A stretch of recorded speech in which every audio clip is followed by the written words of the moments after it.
The mayor of Kansas City, Quinton Lucas, is here on KCMO 95.7 FM. We are always streaming on the KCMO Talk Radio app as well. Well, Mr. Mayor, the only thing I'm going to ask here is that you keep the interview in English after I saw your pretty impressive Spanish yesterday to welcome Argentina. So you are you able to actually speak Spanish, or is that just something you can break out once in a while to kind of look good on social media?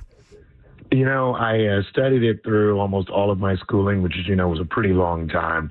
I'd like to be better at the conversational back and forth.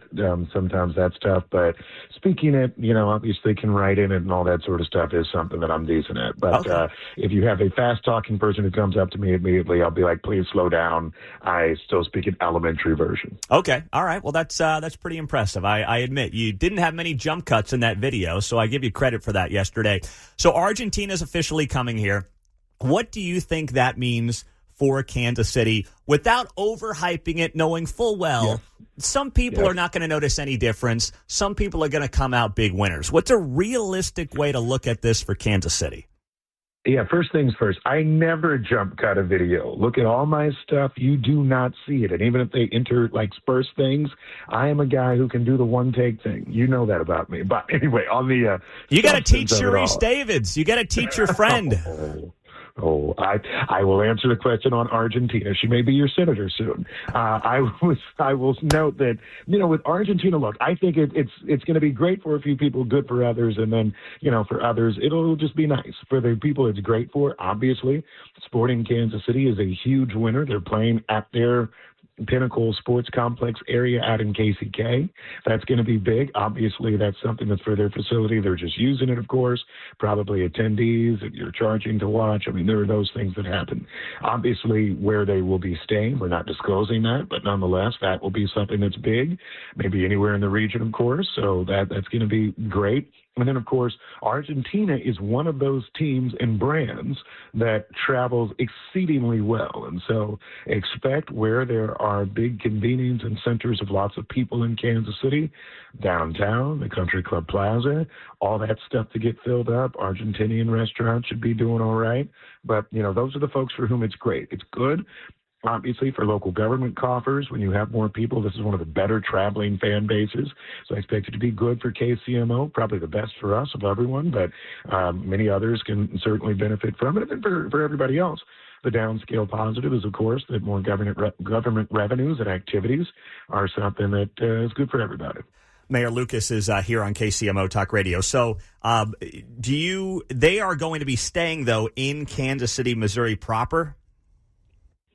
You know, I'm not supposed to speak to that. I understand rumors abound on all of it, but I think, how about I just say it this way? I think many of our teams will be staying in Kansas City proper, and we're going to be ready for that, but we won't divulge anything with where folks will be. That's a good security basis. Okay, that's fair. But you, I mean, you know, there were multiple reports this week on England saying on the other side of the state line. Do you have concerns that, you know, whoever base is here is maybe not going to be in Kansas City, Missouri as much as you would like, or do you feel okay about how that's going to play out? You know, I think it's going to play out perfectly fine. Of course, you know, I believe this is the first formal announcement we've gotten. You will certainly learn more. It seems as if the soccer press is even better than the political press at getting information pretty quickly. And so I think Kansas City, Missouri will certainly stand to benefit more so from a lot of the fans and all the activity that you get from it. But I would assume that if we get a good representation of teams, as been discussed and rumored, then there'll be more than our share that are in Kansas City proper. Okay, gotcha. Mayor Lucas is joining us. So what about this? Today you've got a Board of Police Commissioners meeting, I believe, and it came out of left field earlier this week. I know it was news to you when the police chief said, hey, we're going to start making cuts and kind of tightening the belt buckle here because of budget issues that we've got. Is that news to you that that's happening? And what have your conversations been on that front this week since that announcement came out from the police chief? You know, I'll be absolutely honest with you. I don't love it. You know, I think that in something that I've noted, Kansas City City Hall provided a 7.5% budget increase last year. I believe that was likely the largest departmental increase, or at least the largest one for a very big department. 12% the year before. We have certainly been aligned in making sure we have more funding for officers, that we have more resources for the department, and that is obviously outpacing the rate of inflation, even where inflation is aggressive. And so, I think that what we look forward to hearing is what is going on, what is contributing. I did hear some discussion as to this just being a normal part of things. Not quite, in my opinion. I mean, we have not done mid-year budget adjustments for quite some time, and particularly significant ones. In the 6.5, 7 years I've been mayor, we have not done that. And then in the years prior, when I was on city council for 4 years, to the extent we did, it was usually something that went directly to an officer pay adjustment mid-year. I think I remember one of those, but not just sort of a, budget doesn't look great where it is and we're going to try to catch up. I hope to learn more. I was tipped off to maybe some budget issues, I think several weeks ago. Didn't know the magnitude of it. Certainly didn't know what was coming in terms of what might have been a department-wide email, which, that was something. And, and then I think we're learning now. Obviously would have liked to track these steps differently, but for now, it's going to be a public conversation as to what is perhaps the challenge and the concern. As you've heard me say many times, the police department, they are wonderful. They do great work, but they are also government. They also need to be accountable, and we also need to make sure that we're living within our budgets to the fullest extent possible. Things change throughout the year. I get that, but we ask every other department to do it. Pete, your listeners and others will bash me if there's a terrible snow response, and others. This is all coming out of the same budget, and so we need to make sure that everybody's living within it to the fullest extent. How much of this do you perceive as potential political posturing as you try to figure out and budget for next year? Might be. It might be. I mean, of course, the issue is that I've been through a lot of this over the years. Mm-hmm. Police budgeting has probably been a not small percentage of the time and, frankly, aggravation that I've spent. Look, I've had debates and discussions over years, and I'd like to say, Pete, this proves out some of it. Every time that I've had a discussion about the budget, I have said that it is about accountability. It's not about, political, radical defunding or anything like that. It is making sure we're spending money in the best possible ways to deliver services to the people of Kansas City. Full stop. And, I think I'll stand by that and continue to, because we have got to find a way. I've raised it 1,000 different times to address the incredible burden of lawsuits that continue to afflict us. And I've seen the Missouri legislature pass a lot of things sometimes that Kansas City doesn't like. With a legislative bill and a stroke of a pen, we can change some of the liabilities that hit us at the Kansas City Police Department each and every year. We can change the exposure in some ways that's hitting this police department. I think it is time to seriously evaluate that, because if the Missouri legislature and the governor do not, it will continue to defund policing services in Kansas City. We cannot sustain tens of millions of dollars in settlements and verdicts coming from courts here, full stop. And so I hope someone other than me on the board starts kind of screaming and howling about it too. We certainly need to make sure our own ship is right in terms of addressing whatever employment issues and others may be raised. But this is a very real problem, and I think you are seeing real budget impacts connecting with it.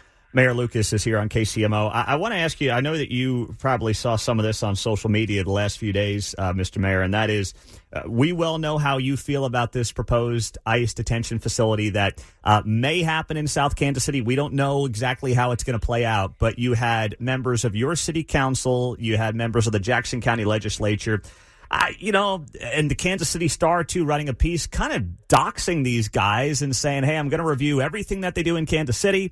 They should get nasty looks at the grocery store. These two brothers who are Kansas City guys and Rockhurst grads, and people saying, hey, kind of mistreat them here in Kansas City if they go through with this sale to the federal government for an ICE detention facility.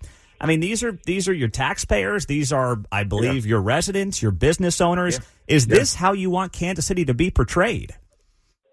My beefs are with a federal policy that is entirely unconscionable. That's where I have trained my attention. You've seen me train my attention. It is on politicians. It is on folks that, sign up for this. I think Kristi Noem is, frankly, incompetent.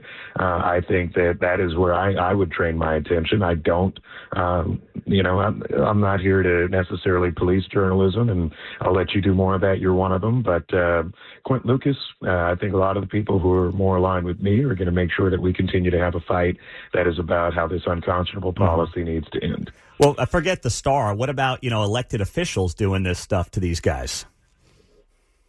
I recognize that elected officials find a lot of different pain points. I think that what I have seen during my years as mayor, too, I have seen my face in black and white and, saying contact this person or that person. I think we've seen an explosion of protest activity at private residences, not contending that that's an issue on this one.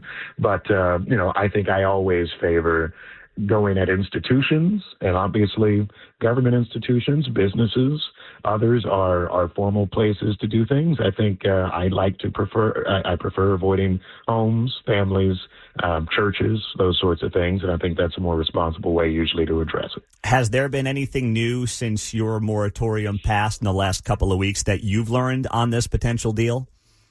I've learned that we have a great federal court decision that actually would support our position, depending upon who buys it. I think there continues to be a concern on, is this the federal government, which I will completely submit to you is much harder to stop, or is it a private contractor looking to do the work of the federal government? That's one. But look, I just posted it on social media. I love that Senator Roger Wicker, I believe the senior Republican senator from the great state of Mississippi, also says he doesn't want a 10,000-person mass detention facility in some part of Mississippi. He wants economic development instead. He doesn't think it's right for the people of Mississippi.